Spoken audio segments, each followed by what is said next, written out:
Olá pessoal, boa noite a todos. Vamos começar mais uma videoaula e nessa videoaula eu vou fazer um esquema diferente aqui e gostaria de fazer um teste, né? Vamos ver aí como é que vai ficar, tá bom? Eu gostaria do feedback de vocês aí também depois, tá bom? Então hoje nós iremos falar sobre o assunto de recorrência. Perfeito, pessoal? Então, nós vamos falar sobre recorrência, né? Então, o que seria aí uma recorrência, né? Uma recorrência,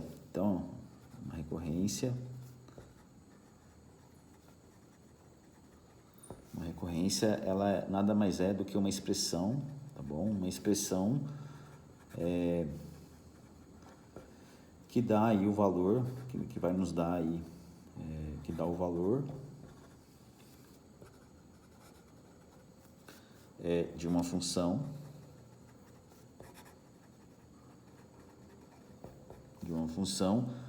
em termos aí dos valores anteriores.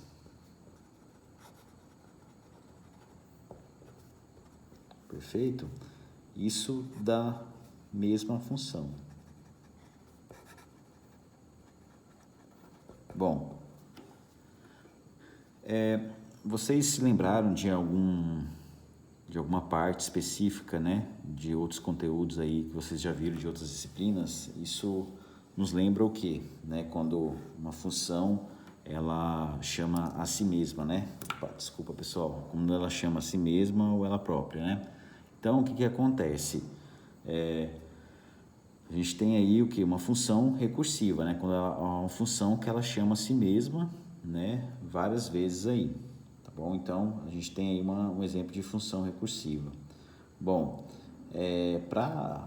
vamos dar continuidade aqui então, para poder analisar aí, né? Ou seja, para analisar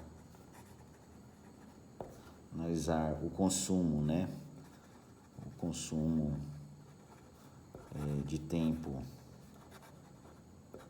de um algoritmo recursivo, né?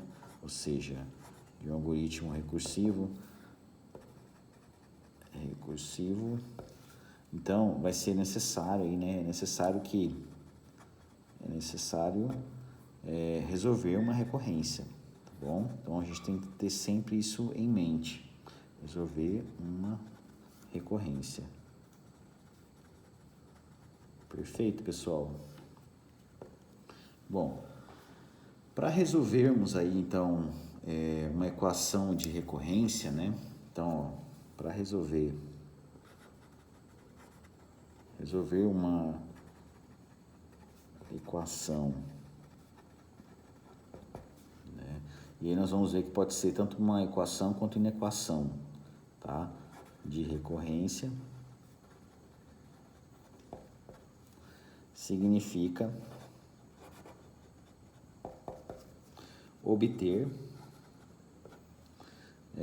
limites, né? Limites assintóticos para ela.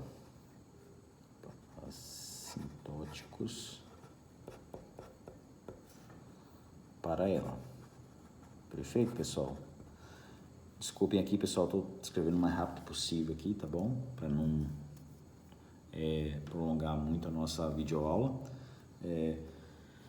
Bom, pessoal, a gente já sabe então que uma recorrência, né, ela expressa aí o tempo de execução, né, em função da entrada n, né, de algoritmos recursivos, né? Então, de que forma então nós vamos poder aí representar, né, o tempo de execução, né, em função da entrada? Então, geralmente a gente vai utilizar o T de N, tá bom? Para poder representar aí o nosso tempo de execução de um algoritmo.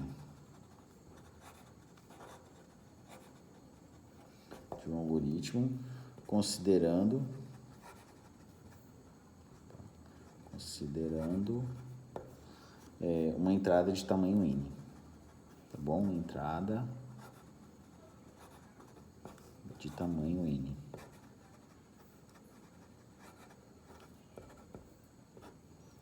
Tá bom, pessoal? Bom, dito isso, né, um exemplo que a gente pode pensar aí que seria bacana é a representação, né, ou seja, a recorrência do merge sort, né? Então, a recorrência do merge sort é dada da seguinte forma, né?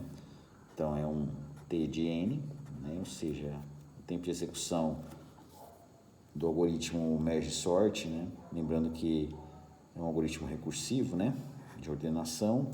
Então, eu tenho aqui 2t de n sobre 2, tá bom? Mais θ de n, tá bom? Isso se n maior que 1 e θ de 1, tá? Isso se n igual a 1. Perfeito, pessoal? Então, aqui eu tenho um exemplo aí do algoritmo merge sort. Perfeito? Só que vocês podem, às vezes, encontrar aí, de uma certa forma, o algoritmo merge sort, né? Utilizando aí uma outra forma, né? Essa outra forma, pessoal, ela é dada aí por meio de uma outra representação que eu vou mostrar aqui agora para vocês, tá bom? Então, essa outra representação, deixa eu só virar a folha aqui.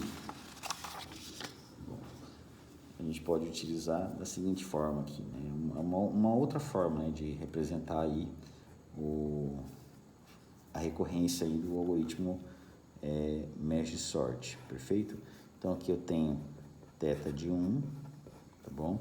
Se n igual a 1, perfeito? E t de n sobre 2, perfeito? Mais t de n sobre 2, perfeito? Mais um θ de n aqui, perfeito? Isso se n maior que 1, perfeito? Porém, o que acontece, né? Aqui nessa recorrência nós temos aqui a função teto e a função piso, tá, pessoal? Então, só para explicar aqui de uma forma bem simples para vocês o que é a função teto e a função piso, né? Isso significa o seguinte: quando eu tenho aqui a função piso, né, do valor 3,5, a função piso, isso aqui me retorna o quê? O menor valor inteiro, tá bom? Como é o piso, arredonda aqui para baixo, é um arredondamento, né? Então vai ser 3. E a função teto, quando de 3,5, vai arredondar o quê? Para cima, né? Então, o maior inteiro para cima, arredondando aqui, seria o quê? O 4, perfeito?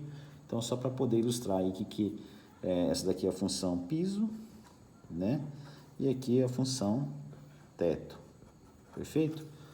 Bom, porém, pessoal, nós podemos aí representar, né, essa recorrência da seguinte forma, para poder facilitar, né? Então, a gente consegue aí simplificar, né, essa expressão, né, da seguinte forma, como t de n, perfeito?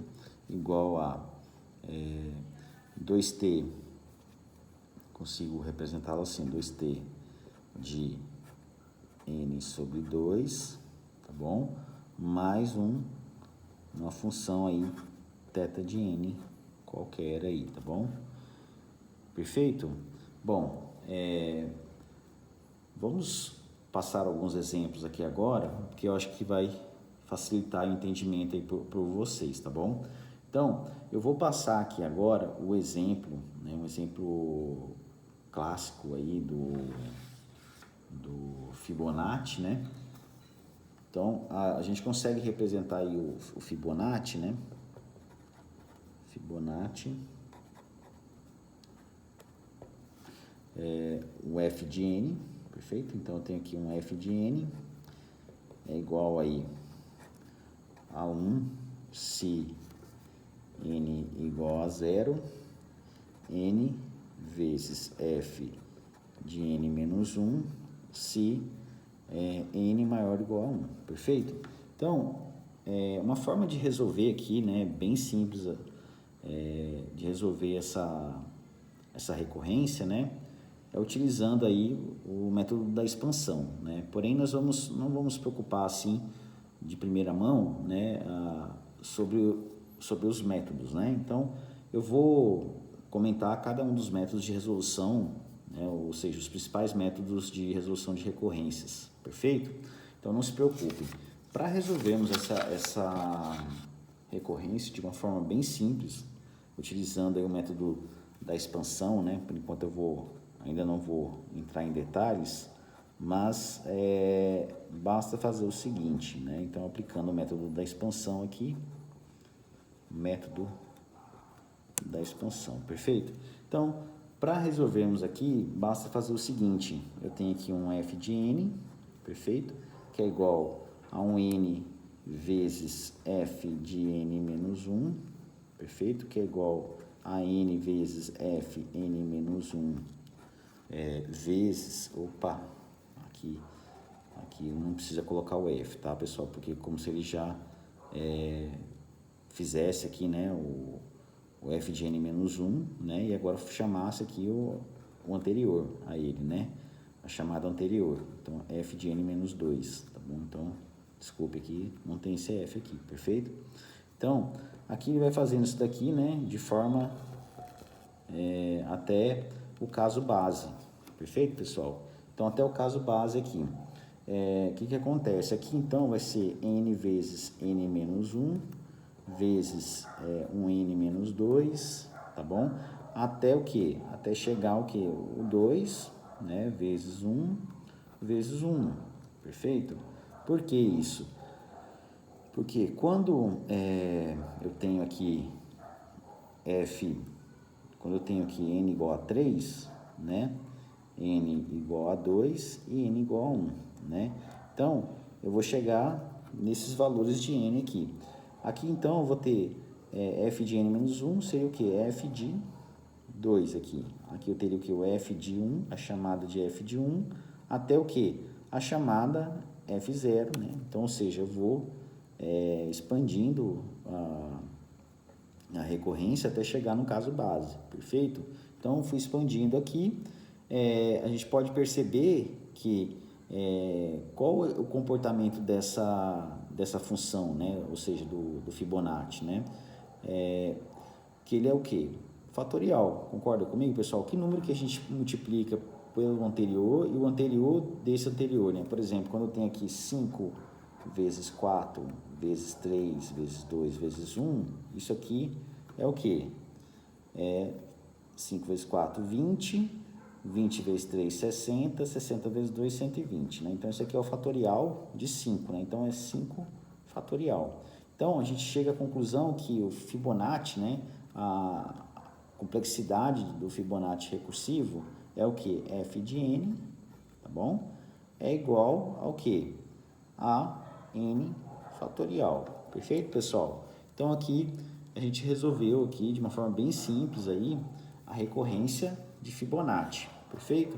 Agora, eu vou passar para um outro exemplo aqui. Deixa eu só pegar uma outra folha aqui, que é justamente o exemplo do fatorial, né? O fatorial, não sei se vocês estão lembrados aí, né? Ele é bem simples também, vocês vão ver aqui que não tem segredo, né?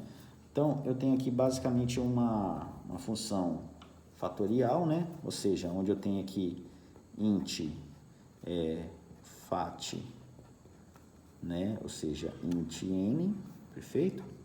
E aqui eu faço o quê? Desenvolvo aqui a função do fatorial, né? Que é if n menor ou igual a 0, perfeito? Aí eu faço return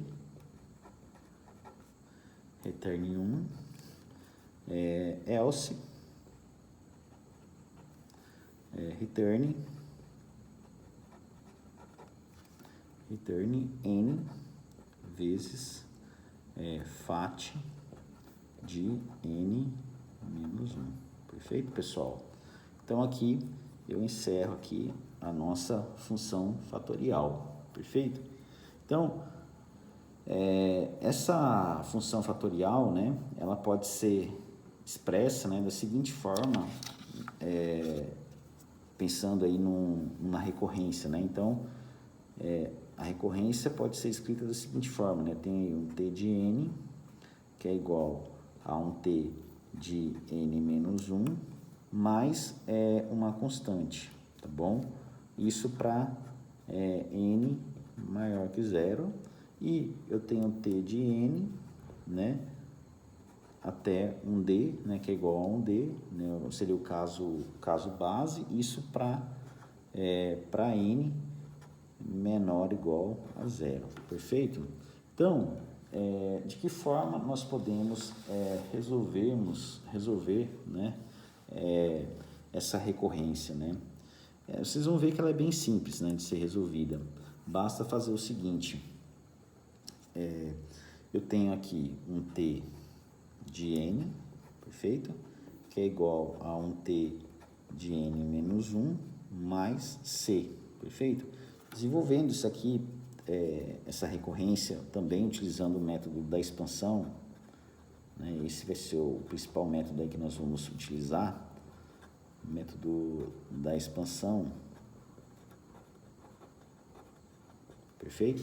Então, de que forma nós podemos resolver essa recorrência, né? Então, eu vou fazer aqui um t de n menos 1, né? Então, vou fazer a chamada de t de n menos 1 e vou resolver aqui para t de n menos 1. Só que, ao mesmo tempo que eu chamo t de n menos 1, agora eu tenho o quê? Isso aqui é um t de... agora, o n eu vou substituir por n menos 1, então vai ficar n menos 1 mais c, né? Isso aqui seria o que? T de n menos 2, perfeito? Então, isso aqui, t de n menos 1, é igual a um t de n menos 2 mais c, perfeito? E aí, a gente vai desenvolvendo da mesma forma, né? T de n menos 2 é igual a um t de n menos 3 mais c, né? E a gente vai fazendo isso daqui, né, n vezes aí, né? Até chegar no caso, n vezes não, né? A gente não sabe quantas vezes aqui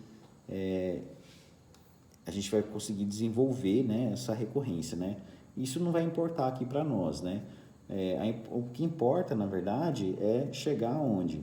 No t, né, o t de 0, né? T de 0 é igual a d, né? Então, eu cheguei aqui no caso base, lembrando aí que t de n igual a d quando n é menor ou igual a 0, tá bom? Então, vou parar aqui no t de 0, que é igual a d. Então, repare, pessoal, que aqui do lado esquerdo, né, lado esquerdo aqui, do lado direito, então, vocês vão ver o seguinte, a gente vai perceber aqui, né, que o t de n menos 1, o que acontece? Eu vou riscar essa linha aqui, pessoal, porque essa linha ela já está representada aqui embaixo, tá bom? Vou só riscar para não fazer confusão, perfeito? Então, eu só coloquei essa linha para poder facilitar o entendimento aí por vocês, né? Então, a gente vai perceber que o t de n menos 1, ele já foi chamado, né? Ele já foi resolvido aqui, ó, tá bom? Nessa chamada, ele executa o t de n menos 1 e já resolve, perfeito? O t de n menos 2 é a mesma coisa. A gente vai perceber que a gente consegue anular aqui porque já foi resolvido aqui na linha de baixo, perfeito? Então, é sempre esse raciocínio, né? Até chegar lá o t de n menos 3 e ir cortando, perfeito? E aí eu vou chegar no t de 0, né? E aí eu tenho um d aqui. Só que quando eu chegar aqui, pessoal, no t de 0, que é o caso base, né? O que vai acontecer? Eu vou ter feito isso daqui quantas vezes, né? Eu teria que somar isso daqui, né? Esses valores aqui, né? Então, a gente vai perceber que o nosso t de n aí, ele foi feito de que forma, né? O nosso t de n, ele foi feito da seguinte forma, eu tenho aí t de n é igual a um c mais c, né, que são os c's aqui que eu estou somando, perfeito? Ó. Perfeito? Mais c, mais c, mais c, tá bom? De uma forma definida aqui, até chegar ao que? Na soma do d aqui, perfeito? Só que a gente vai perceber o seguinte, que o t de n, né, que a gente está querendo encontrar aqui, ele foi feito aqui, né, quantas vezes ele foi executado aqui nesse caso, né? Ele foi executado i vezes, tá bom? Então eu tenho aqui i vezes. Nisso, pessoal, a gente tem aqui que ele foi executado i vezes, né? Então a gente pode perceber aí, né, que é n vezes, né, tipo t de n aqui, né, foi executado i vezes, e aí eu posso fazer o seguinte, eu tenho que t de n, posso expressar da seguinte forma, t de n, né, é igual a n menos 1 vezes c mais d, perfeito? Então, eu tenho aqui i vezes, né? Ou seja, posso colocar aqui, na verdade, ao invés de i, né? Posso usar aqui o n vezes, vai ficar melhor para vocês poderem entender aqui. N vezes, tá? Então, faço isso aqui n vezes, né? O número de somatórios aqui. Então, n vezes até chegar no caso base, que é o d. Então, eu tenho aqui n menos 1 vezes c, tá? Porque não é n porque é um valor a menos, porque o caso base não estou contando aqui. Eu estou contando até aqui, na verdade. Então, seria n... Opa, deixa eu colocar aqui. N menos 1. Tá? Menos 1, porque o d não estou contabilizando aqui. Então, é n menos 1 vezes o c, tá bom? Que eu estou somando aqui, mais o d. Perfeito, pessoal? Então, a gente chega à conclusão aqui, né, que o que vai acontecer, né? O nosso t de n, a gente pode expressá-lo aí em função aí de θ de n, perfeito? Então, a gente chega a essa conclusão aí do fatorial, perfeito? Então, a gente tem aqui a resolução aí do fatorial. Bom, é isso aí, pessoal.